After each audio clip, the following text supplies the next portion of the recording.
Olá, meus amigos, estamos em live. Mais uma vez, mais uma segunda, dando continuidade aos nossos estudos, agora na aula de número 48, com o tema, a hashtag Rei e Sacerdote. Você vai encontrar no nosso canal do YouTube, @osmundocastro40, esse tema e mais 47 aulas sobre Gênesis. Ainda estamos no capítulo de número 25 e vamos continuar. Mas antes vamos dar aqui uma pequena retrospectiva, vou fazer uma pequena retrospectiva, um resumo, né? Um resumo para contextualizar o estudo, que nós estamos já, como você sabe, capítulo por capítulo e versículo por versículo. Na aula anterior, o que é que nós vimos? Nós vimos nessa aula de hoje, nós vamos ver sobre o nascimento de Esaú e Jacó, né? Esaú e Jacó. E na aula anterior nós vimos sobre o nascimento de Israel.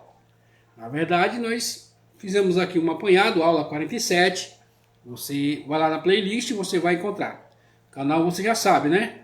@osmundocastro40. E nós continuamos aqui pelo Facebook, todas as segundas-feiras. Outro ponto, vimos sobre a reza dos dois, né? Tanto a reza de Isaac como a reza de Rivka. Falamos bastante, né? Deixamos bem claro na anterior. E que Rivka, ela reza a Deus para que venha Jacó, né? Com atributo de bondade, de misericórdia, para que venha assim os atributos de Abraão. E se você pensa que Yitzhak, ele não ora para que venha Esaú, ele ora para que venha Israel. Então nós vamos ver que foi uma grande surpresa. Nós vamos entender nesse estudo de hoje que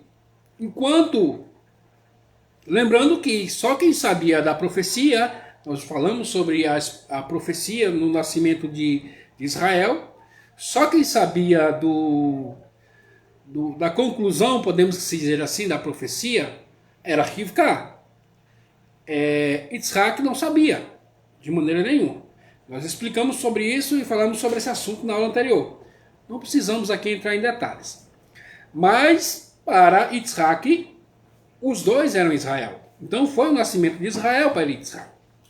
Aí nós vamos entrar aqui em alguns pontos que, de um certo modo não, que não é fomentar, mas qual seria a palavra correta a usar, mas que deram mais ênfase, né, na verdade, sobre esse entendimento de Yitzhak, que os dois eram Israel. E poderiam ser realmente os dois Israel. Esaú, mais velho, poderia casar com Leá, né, a filha mais velha de Labã, e Jacó poderia casar com a mais nova, né? Mas como vamos ver no desenrolar da história, não aconteceu isso para que viesse Israel, então foi necessário que Jacó casasse com as duas. Nós vamos aos poucos, versículo por versículo, vamos chegar lá e vamos entender. Vamos lá então, já sem perda de tempo, nós paramos no versículo 25 e nós vamos continuar. Vamos ler alguns versículos. Vamos ler o 25, o 26 e o 25, o 26 e o 27. Vamos ler esses três versículos e vamos aqui pontuar alguns pontos para nós podermos entendermos esse contexto, né? Essa história. Capítulo 25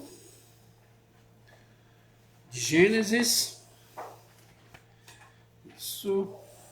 Isso. Capítulo 25. Versículo 25 também. Vamos lá. Vamos lá. Bom, estava marcado já, né? Vamos lá então, vamos ler, fazer a leitura, para nós já iniciarmos o nosso estudo. Versículo 25 diz assim: o primeiro saiu avermelhado e completamente peludo, como um saco de pele. Eles o chamaram de Esaú. Versículo 26. Após isto, seu irmão saiu, e sua mão agarrava ao calcanhar de Esaú e o chamou de Jacó. Yitzhak tinha 60 anos de idade quando os deu à luz. Os meninos cresceram e Esaú era um homem que sabia como armar armadilhas e um homem do campo. Jacó era uma pessoa íntegra que frequentava tendas. Vamos lá então para o primeiro ponto. Qual é o primeiro ponto que nós vamos aqui vermos no versículo? Que é a primeira parte do versículo 25 que diz: o primeiro saiu avermelhado. Vamos falar aqui sobre o primeiro, primogênito, né?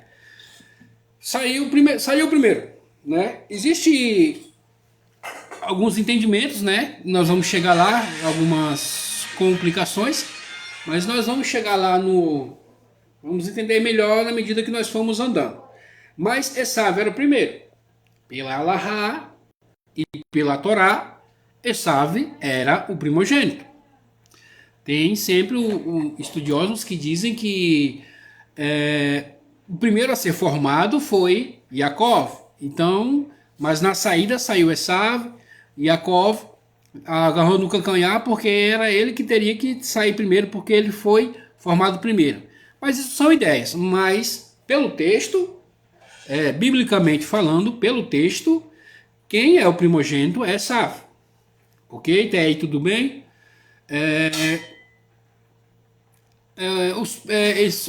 O princípio não era definido. A princípio não há nada definido, né? Como gêmeos, né?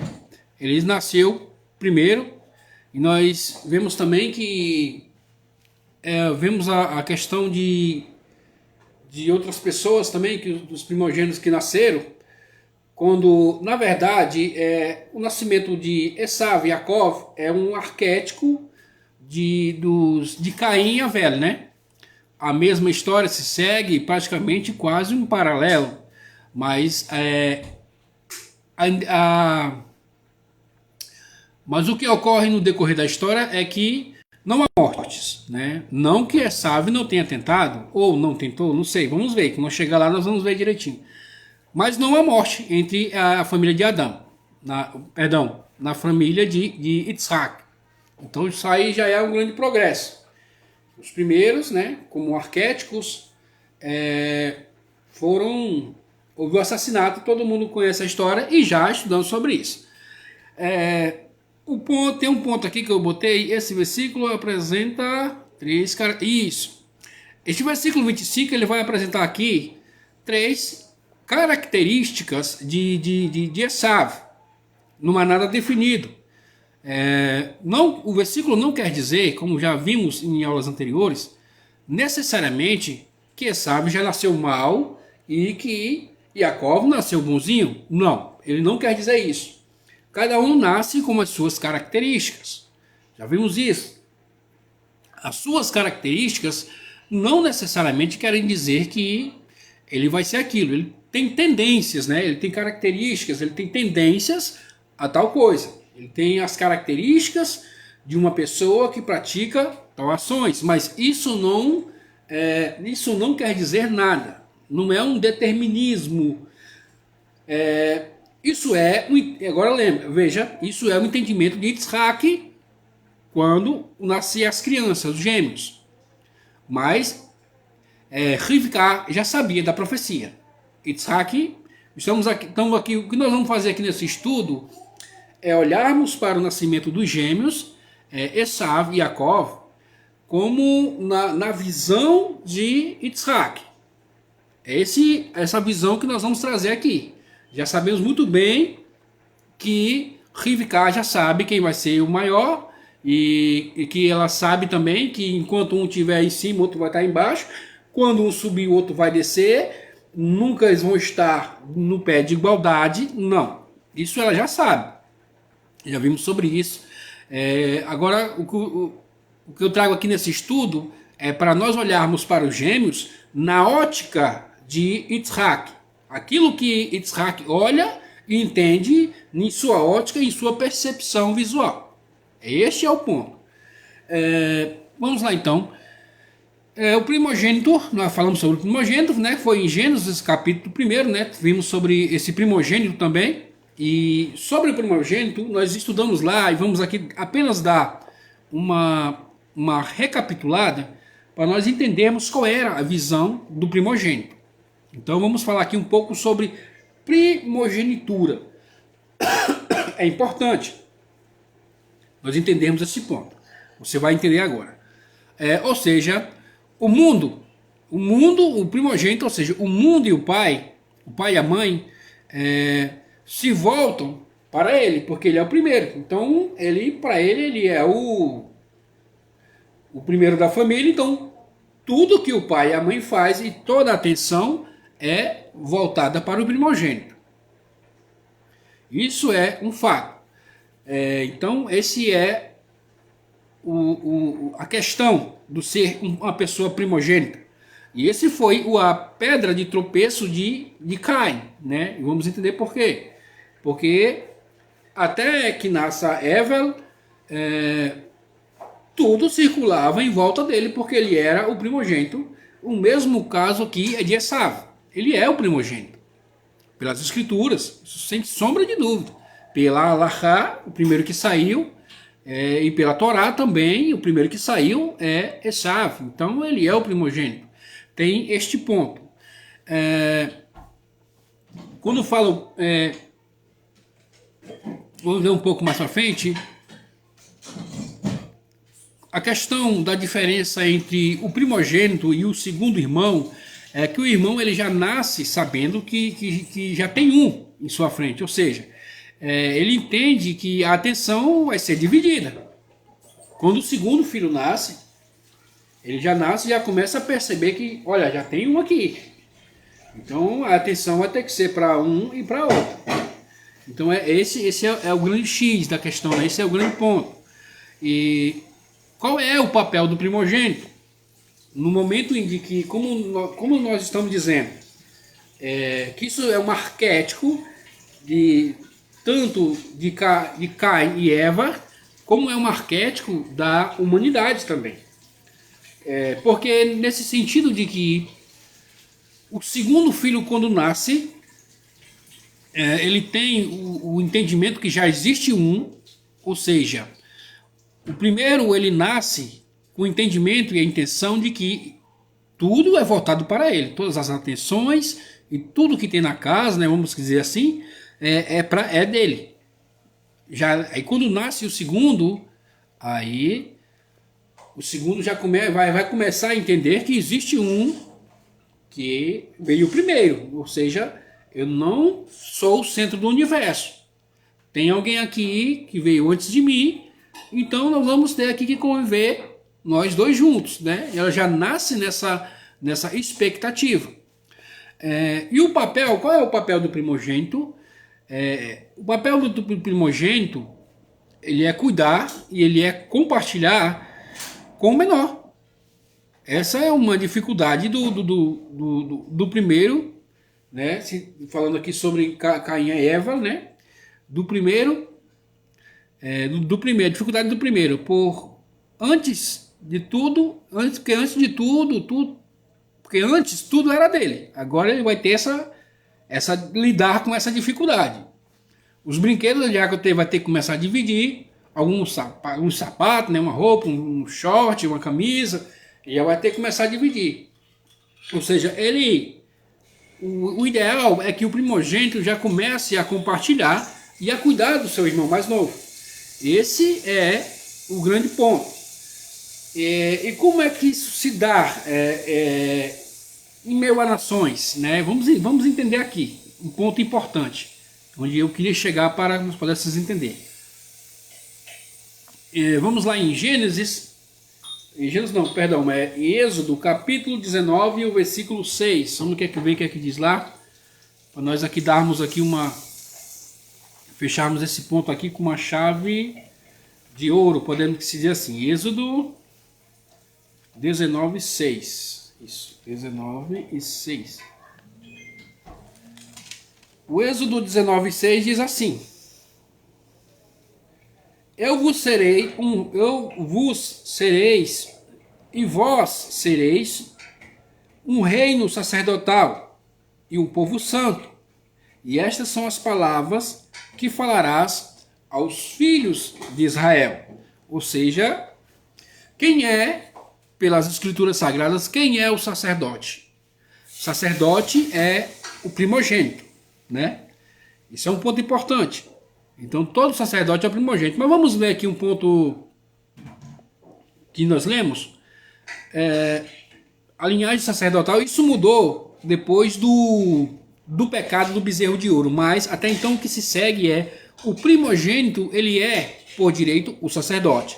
Isso, vamos entender, à medida que formos passando, nós vamos entendendo esse ponto do estudo. Então, ele é o sacerdote, ou seja, Israel é o primogênito de Deus aqui na terra. O que quer dizer o primogênito de Deus aqui na terra? Não é que ele é o melhor, não é que há como é que eu posso dizer? Uma preferência de Deus sobre Israel. Não. A primogenitura não quer dizer isso.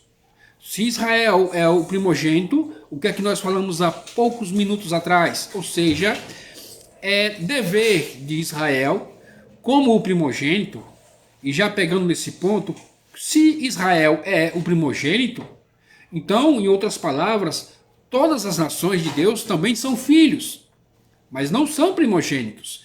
Israel é o primogênito, é o primeiro. Foi formado dele lá desde a criação do mundo. Foi Israel. Já estudamos sobre isso. Então, Israel, ele é o primogênito, ou seja, ele é o irmão mais velho. Se ele é o primogênito e é o mais velho, então ele tem outros irmãos. Isso é óbvio, né? E é lógico. Então, todas as outras nações são os irmãos mais novos de Israel. E isso não é um privilégio, né? Isso não é porque Deus gosta mais de Israel do que... Não tem nada a ver uma coisa com a outra. Porque, como ele disse, vós sereis uma nação de sacerdotes. E como nós falamos há poucos minutos atrás, qual é o dever, a responsabilidade do primogênito? É cuidar dos irmãos mais novos. É ensinar os irmãos mais novos a caminharem. Esse é o grande fator que às vezes nós não compreendemos. Às vezes pensamos, Israel é o primogênito, então Deus só gosta de Israel porque... Não é isso. O entendimento, o significado, o conceito de primogenitura quer dizer que se eu sou o primogênito, a responsabilidade de cuidar dos irmãos mais novos, ela recai sobre os meus ombros. De ensinar o caminho certo para os meus irmãos mais novos, ela recai sobre os meus ombros. Porque eu sou o primogênito, eu sou o mais velho. E foi isso que Deus fez com Israel. Se ele é o primogênito, então a responsabilidade recai sobre Israel. O peso maior de auxiliar, de ajudar, está sobre os ombros de Israel. No sentido espiritual, enfim, no que ele puder ajudar, ele vai ajudar, porque ele é o irmão mais velho. Isso é o conceito de primogenitura. Esse é o ponto, sabe? De primogênito. Esse é o ponto.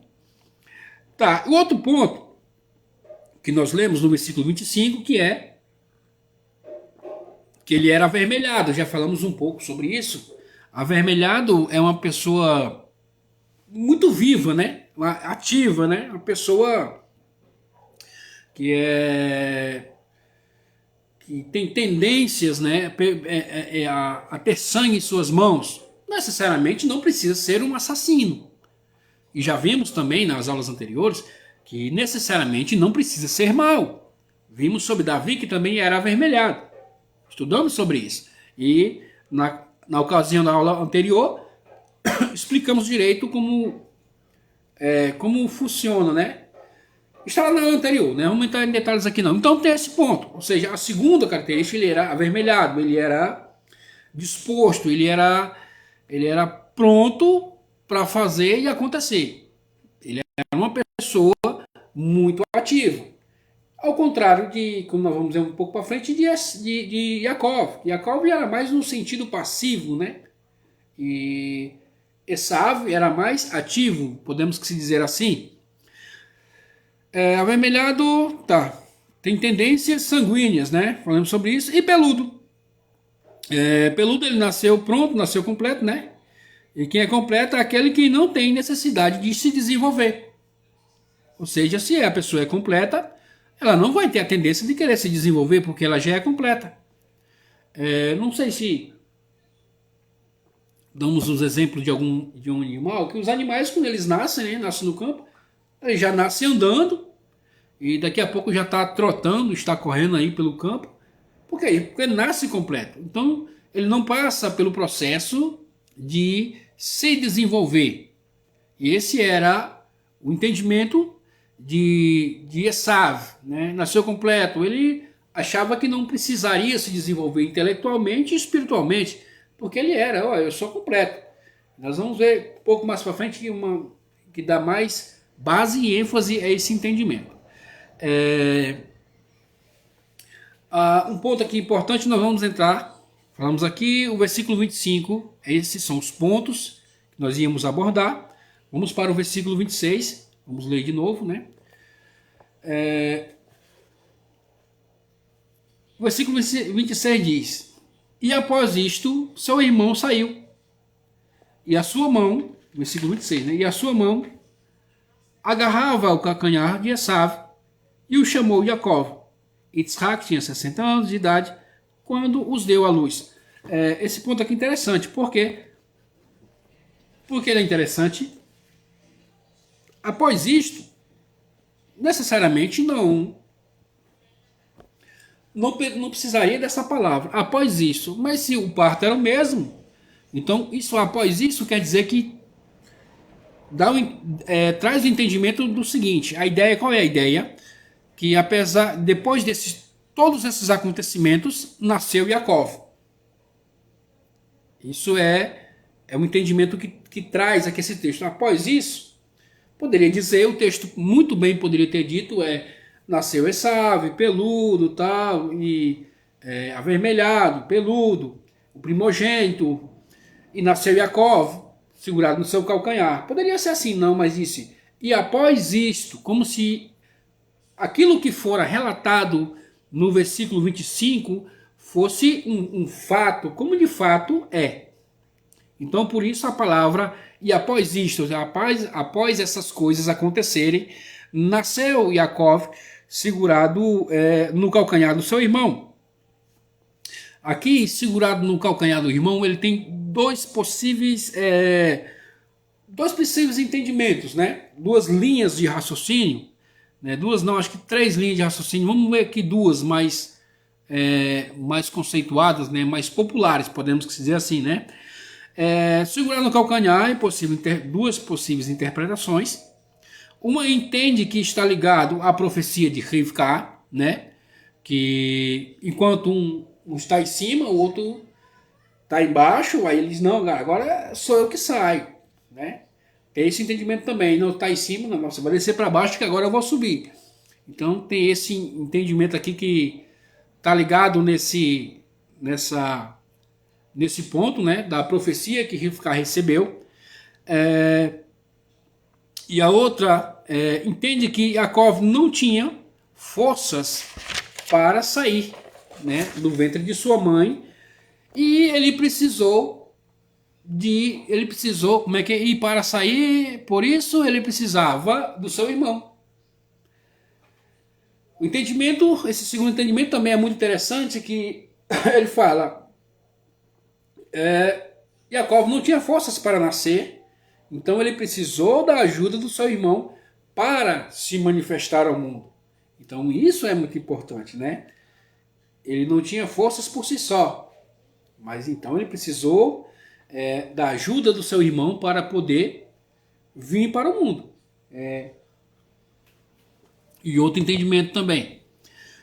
Um outro, né? Vamos ver aqui um outro aqui que ele é um pouco mais aprofundado, mas vamos aqui fazer só apenas um complemento, porque o nosso propósito é estarmos somente estudando aquilo que é básico, né? Isso aqui é um pouco mais aprofundado, que é o outro aprofundado diz que o Yud de Esav, né? Com Yud foi para a cabeça de Yaakov, né? Yud depois do V, né? E as palavras com Yud remetem ao futuro, ou seja, Yaakov, né? No futuro. E no futuro, ou seja, o fim de Esav é o começo de Yaakov. É mais ou menos isso. O fim de Esav é o começo de Yaakov. E o que aqui Esav representa? Esav representa a idolatria e Yaakov representa o povo escolhido de Deus, né? O primogênito de Deus. E por que ele está no calcanhar? Porque quando finalizar, quando acabar a idolatria, no fim da idolatria estará Yaakov segurado no seu calcanhar e ele vai aparecer ao mundo. Existem muitas profecias a esse respeito, e esse aqui é muito interessante também, mas é como nós dissemos, é algo mais profundo, então nós não vamos nos aprofundar nesse tema, nesse texto. Mas isso que quer dizer, isso é um outro entendimento, né? Um terceiro entendimento. Tem alguns outros, né? Mas não é o nosso objetivo. Nosso objetivo é esse aqui. Então, vamos lá. Qual foi esse entendimento aqui que ele nasceu? Quer dizer, não houve algum outro relato de como seriam as suas características, né? Se ele era careca, se ele era peludo, se ele era liso ou não, não tem nascimento. Somente de Esav que tem. Por isso a palavra e depois disso, né? Nós acabamos de ler. E depois disso, ou seja, depois de todos os acontecimentos que ocorrerem com Esav, nasce Yaakov. No fim de Esav, no fim da idolatria, nasce Yaakov agarrado no seu calcanhar para poder sair para fora. É muito profundo, muito. Se nós formos aprofundarmos aqui, vamos parar alguns minutos ou quem sabe horas, né, nesse tema. É muito profundo, mas nós não vamos aqui nos aprofundar. Como já dissemos e relatamos, estamos aqui apenas estudando aquilo que é básico, né? O versículo 27 diz assim: 27 diz: os meninos cresceram, vamos parar por aqui. Os meninos cresceram, ou seja, eram gêmeos e cresceram, ou seja,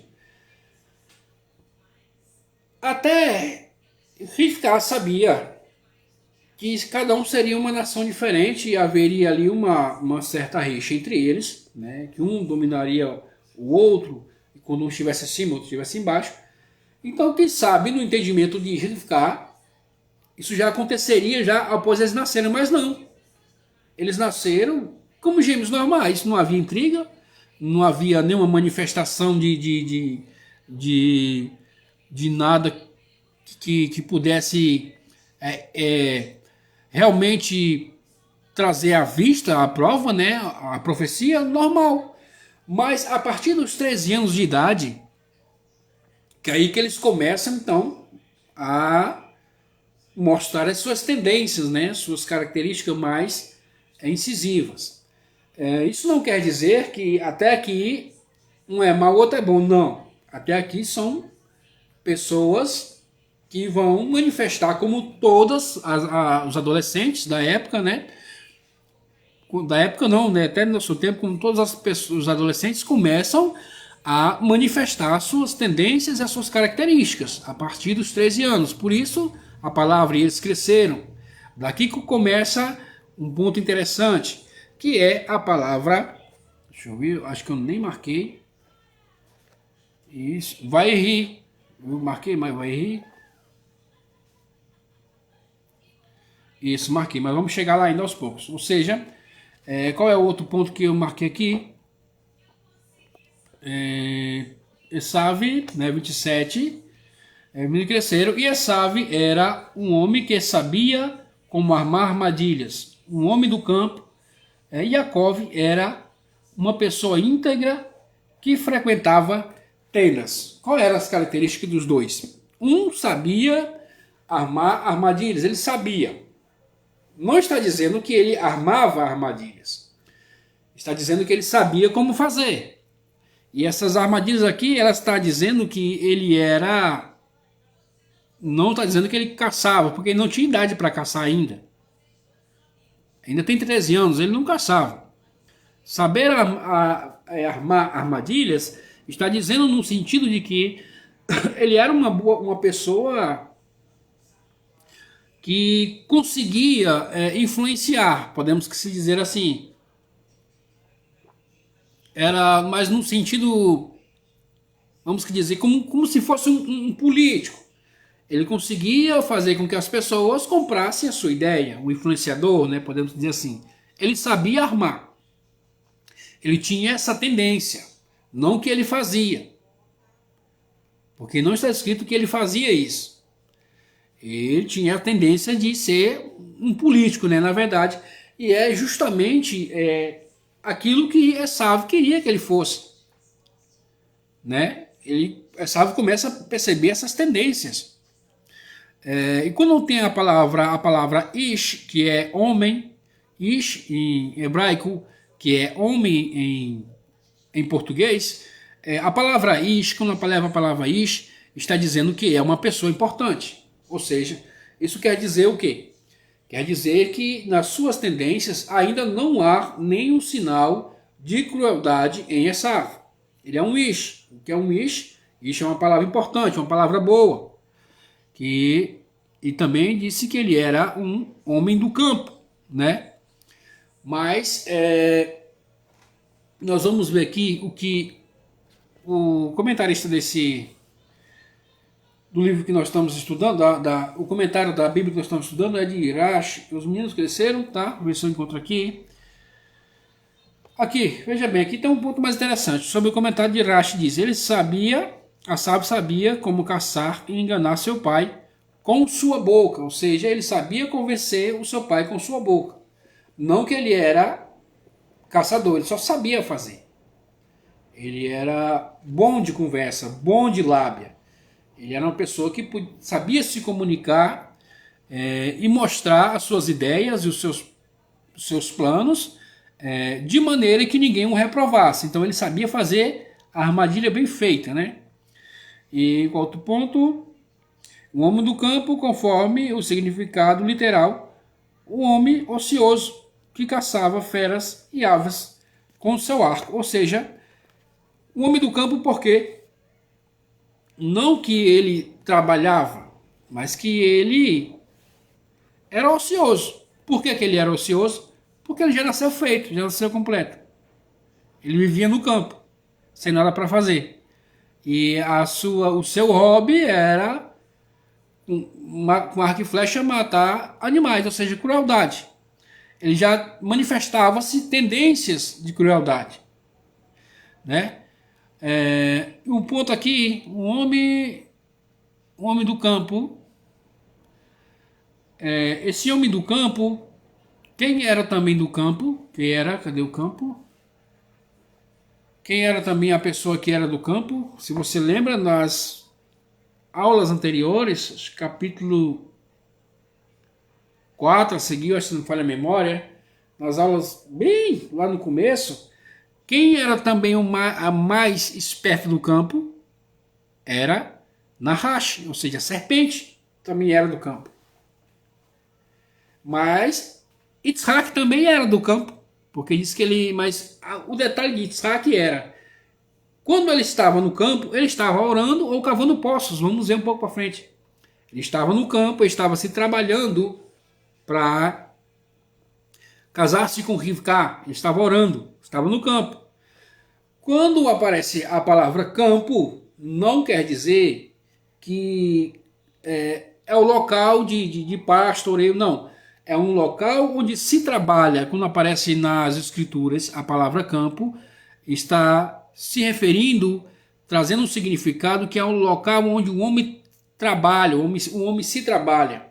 E Nahash, né, no caso a serpente, a cobra, ela era a mais esperta do campo, dos animais do campo, era Nahash. E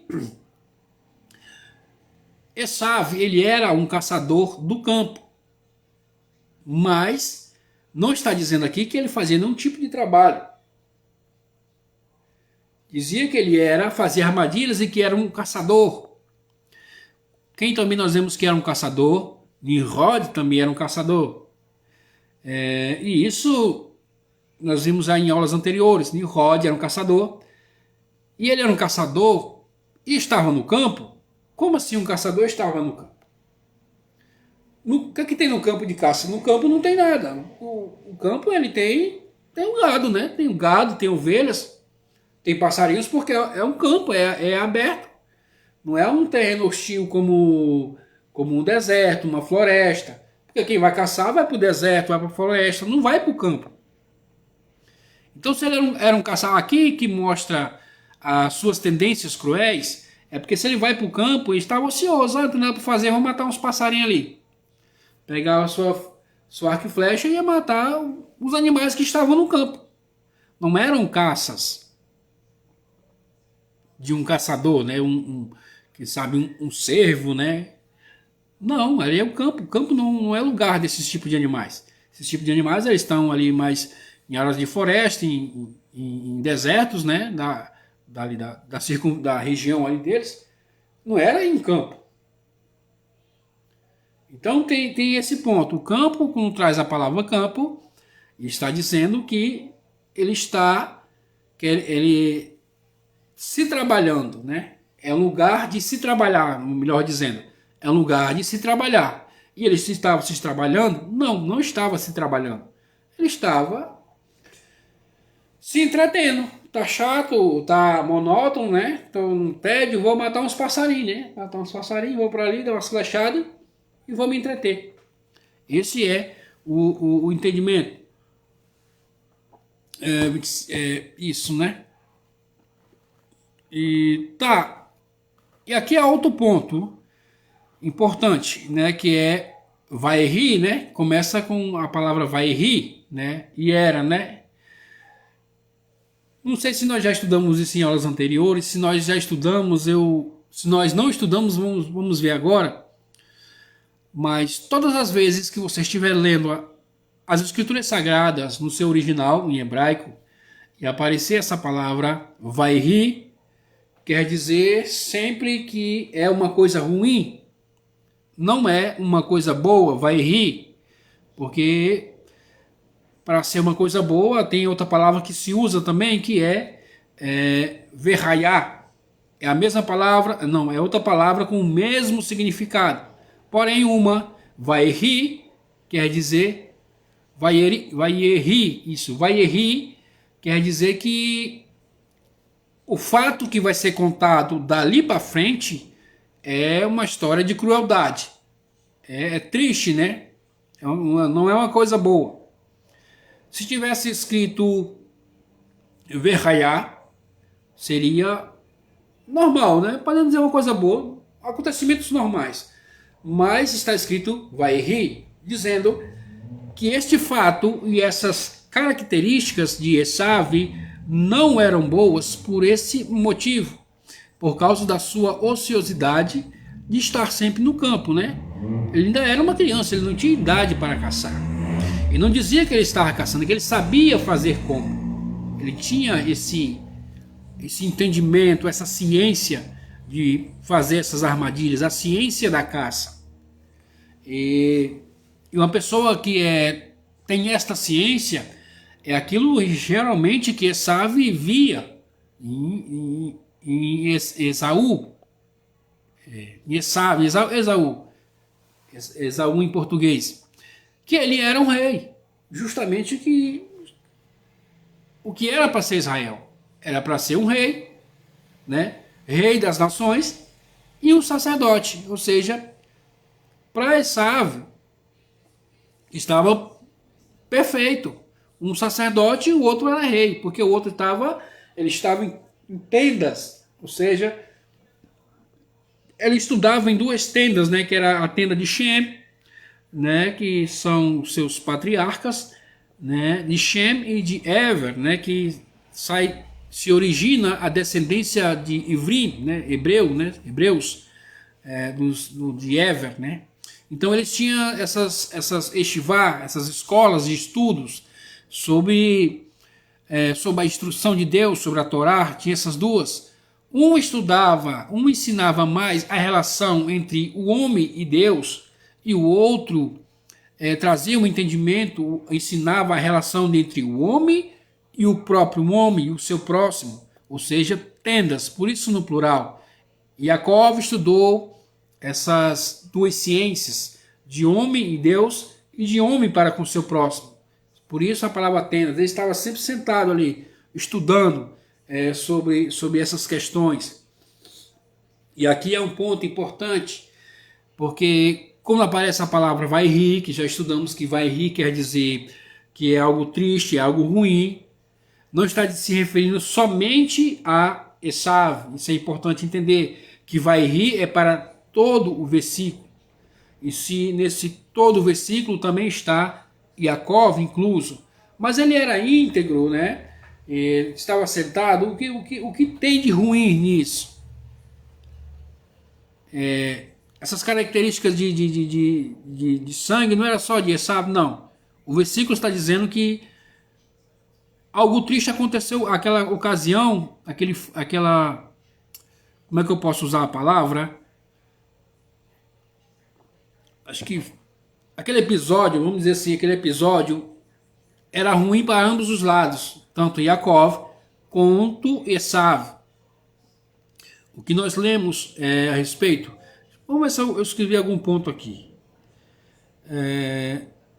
Tá. Deixa eu ver. Era o resumo desse versículo aqui, o primeiro. Isaac não sabia da profecia, já falamos sobre isso. E segundo Israel era Yaakov para Rivká, né? A mãe pensava que Israel era só Yaakov, né? E por isso que você vê aquela atenção toda dela para Yaakov. E para Isaac, os dois eram Israel.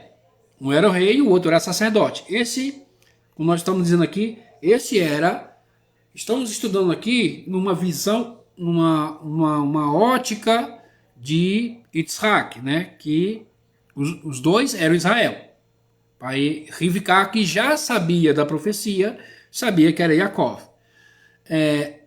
Na ótica de Isaac, os dois eram Israel. E esse vai rir não é só para Yaakov, para Esav, também é para Yaakov. Mas em que sentido? No sentido de que Esav, as escrituras vão dizer que Esav estava no campo, né? Ele era do campo, um homem do campo, e Yaakov era um Ish, né? Falamos que Ish é importante nas escrituras, um Ish, né, de tendas, né? Estudavam. Aqui há o ponto interessante. Por que era ruim? Porque Yaakov era para estar com seu irmão. Não era para os dois ter se separado. Enquanto um estava na ociosidade, o outro estava lá estudando. Um estava sendo mais ativo e o outro passivo. Para que isso funcionasse, que os dois fossem Israel, Yaakov teria que estar ao lado do seu irmão no campo também. Porque ele sabia na teoria, então ele poderia ensinar ao seu irmão que estava tentando fazer na prática. Esse foi o erro de ambos, estarem separados, um estudando e o outro se entretendo, né, caçando, né, criando meios políticos nesse sentido. Então, o que é que um rei precisa? Um rei precisa de um bom conselheiro, de um sacerdote. E Esav tem as características de rei, como nós vemos. E se você percebeu, este versículo ele fala muito de Esav. sobre que ele era o primeiro, estudamos sobre qual é o sentido da primogenitura, né? Por ele ser avermelhado, né? E por ele ser completo. Por ele ser completo, não preciso estudar não, eu sou completo. Não tenho essa necessidade de estudar.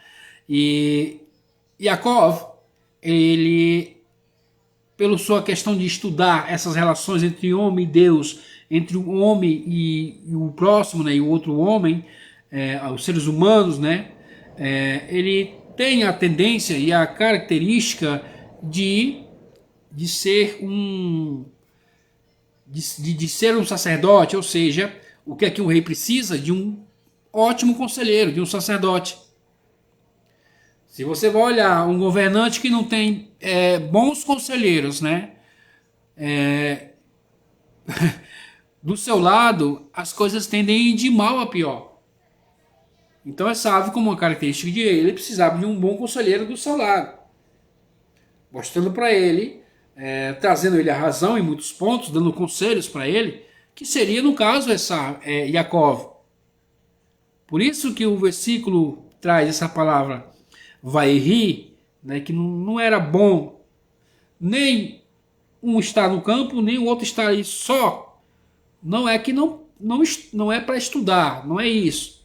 Mas fazer somente isso é ruim. Isso é maléfico. Acho que maléfico é uma palavra forte, né? Mas é ruim. Por quê? Porque de que vale o estudo sem a prática? E a pessoa que quer praticar sem saber do estudo, ele começa a fazer coisas erradas que não é para fazer. Porque ele não tem entendimento, ele sabe que tem que fazer, mas ele não sabe a maneira certa de fazer. Já aquele que só estuda, ele sabe qual é a maneira certa de fazer, mas não faz, ele só fica estudando. O que é que isso se dá em nosso cotidiano? O que nós podemos aprender com isso? Que todos nós, vamos falar aqui no sentido de... mais no sentido de família, todos nós temos essas características. De um que sempre vai estar na luta, buscando mais aquilo que é provisão, né? Ele vai, faz acontecer. E outro, né, em questão de cônjuge, não interessa se quem faz isso é o homem, quem faz isso é a mulher. Não, isso não é, são tendências. Tanto pode ser homem quanto pode ser a mulher. Não tem aqui uma regra. Estamos trazendo aqui, no que se diz respeito à família, esse entendimento. Que um traz mais o sentido espiritual e o outro traz mais o sentido ativo e material. Como estudamos na aula anterior, qual era a luta dos dois? Um lutava para conquistar o mundo material, que no caso é Esaú, e o outro o outro lutava no ventre da mãe, lutava para ter o Olam Abá, né? O mundo vindouro, né? Então esse é o entendimento. E onde está aqui o perigo? O perigo está em a pessoa que tem o entendimento e o conhecimento dos estudos querer frear o outro. O que você pode fazer é aconselhar. E querer freá-lo, isso pode desencadear um desentendimento nos lares. Porque aquela é a tendência dele. Lutar, prover, manter, fazer acontecer as coisas. Isso é uma provisão dele, uma tendência dele. Quanto o outro é mais dado ao estudo, à teoria, e por isso os dois devem estar juntos. Aquele que é mais ativo, ele tem que ter um bom conselheiro, seja ele homem, seja ele mulher, como eu falei, enfim, não importa aqui o gênero, o sexo, né? Mas sempre vai ter um que é mais espiritual, podemos dizer assim, de uma maneira mais clara, e outro que é mais lógico, mais material. Sempre vai haver em casais e famílias, sempre vai ter. Vai ter irmãos, vai ter irmãos assim, casais assim, vai ter sempre. E qual é o nosso maior erro? O nosso maior erro é fazer com que um queira ser igual ao outro. É como se o pai quando tem um filho mais ativo, mais proativo, que quer viver a vida, e quer fazer acontecer, e ele tem um outro, né, que é mais estudioso, mais dado à religião, a louvores, gosta mais de orar e tal, e aí ele tenta reprimir aquele que é mais ativo e diz assim, olha, por que você tem que ser igual ao seu irmão? Né? Tentando reprimir suas características e suas tendências. Isso dá errado. Você sabe muito bem do que eu estou falando, isso nunca deu certo, isso dá errado. Porque cada um tem as suas tendências. O que acontece é que aquele que no caso aqui, Yaakov, aquele que é mais dado à espiritualidade, ele tem que ser mais propenso a estar, ele tem que se dispor a estar junto daquele que é mais ativo para aconselhá-lo aos caminhos bons, para aconselhá-lo que aquilo é ruim, não é bom de se fazer. Olha, não vá por aí que aí você vai acabar se dando mal. É neste sentido que esse versículo é ruim. Tanto de Esav como de Yaakov, que a princípio está estudando é uma maravilha, até certo ponto, porque vai ter que chegar um momento em que ele tem que ir lá auxiliar o seu irmão. E se ele saiu no calcanhar no fim do seu irmão, é aí que aparece Yaakov, ou seja, tem que estar junto, os dois.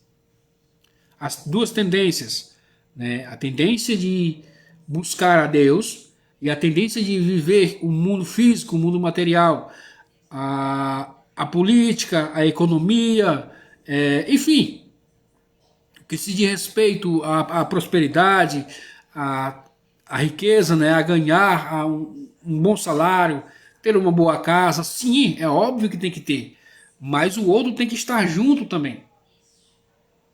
Porque senão vai criar-se, senão vai não, né? Em muitos casos criou aquela cultura de pobreza. E só quem é pobre que é fiel a Deus. Só quando você está miserável, passando fome, é que Deus vai ouvir as suas orações. Não, isso é um engano. Isso é um engano absurdo. Não que se seguirmos esse caminho a pobreza vai acabar. Não, não vai. Vai continuar tendo pobres. Yeshua disse, ó, os pobres sempre vão existir. O que você não pode ter é essa mentalidade de não, você tem que parar com isso, você está buscando essas coisas aí, vamos parar um pouco, porque isso aí não é de Deus. Não.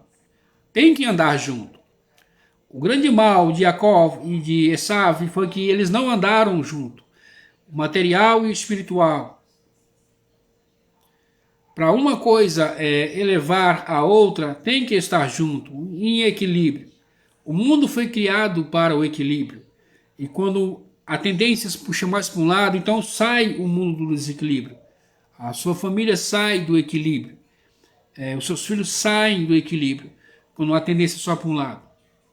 Ensine para seu filho, os seus amigos, seu irmão, sobre Deus. Mas também ensine sobre economia, ensine sobre política, ensine sobre prosperidade, ensine sobre isso também, para que haja um equilíbrio. Não esquecemos desequilibrados. Hoje vemos no nosso país as consequências desse desequilíbrio. Amor, amor, amor, amor, amor, amor, amor. Homens estão amando os animais. Quando eu digo amando, digo em relações, né, íntimas, amando animais. Homens amando homens, mulheres amando mulheres, neste sentido, porque só tem amor, amor, amor. Está desequilibrado o mundo. O nosso continente, acho que nós somos ocidentais, né? Somos do Ocidente? Isso, somos do Ocidente. O continente ocidental, nessa gama de encharcamento de amor, está totalmente desequilibrado. É por isso que nós estamos no mundo que nós estamos hoje. Ama-se o bandido, o ladrão. Morreu, né? A vítima. Nem se fala nela, mas temos que proteger ele, porque ele é um ser humano. Temos que ter amor em nossos corações. E a justiça, onde ela fica? O equilíbrio da vida e do universo é amor e justiça. Estudamos sobre isso. Quando há amor e a justiça, aí sim há o lugar, a possibilidade que exista a misericórdia. Mas se há só amor, amor, amor, amor, amor, então a misericórdia ela não pode atuar neste sentido. Porque a misericórdia ela só atua quando, de fato, é posto em equilíbrio amor e justiça. Aí sim surge a misericórdia. Aí há espaço para que a misericórdia, que a característica de misericórdia possa existir no mundo. Quando há este equilíbrio. Se não há esse equilíbrio, então não existe misericórdia. Só amor, você está pregando só amor, então você está pregando libertinagem. E se você prega só justiça sem o amor, você está pregando, em muitos casos, crueldade. Então o equilíbrio é o amor e a justiça, para que possa vir ao mundo o conceito de misericórdia. Então esse era o grande erro deles. Então vamos ficar por aqui nesses 3 versículos, né?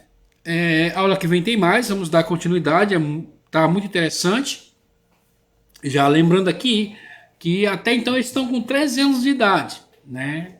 Estão só apenas manifestando as suas tendências, suas características. Vamos ver um pouco mais para frente, onde realmente cada um vai mostrar a sua face, né, a sua faceta, quem realmente é. Lembrando que nós sempre, esse estudo aqui, como se nós estivéssemos olhando sobre uma ótica de Yitzhak, que ele via os dois como Israel, como o equilíbrio do mundo. Somente quem sabia o que ia acontecer de fato era Rivka. Vamos entender isso um pouco mais para frente, mas eu espero você na próxima segunda-feira. Fique bem, fique em paz, aqui no Facebook. Fique bem,